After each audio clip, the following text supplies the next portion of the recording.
Hello, in this video I want to show you how to install Firefox browser on Doogee T10. And to do this you will need to open a Google Play Store. Now let's find Firefox. Here we want to install it, so let's uninstall this one real quick, like that.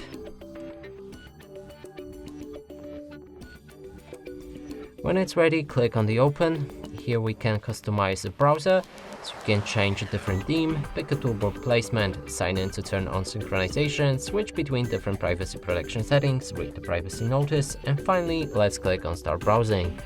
Open any website, and as you can see, the browser works fine.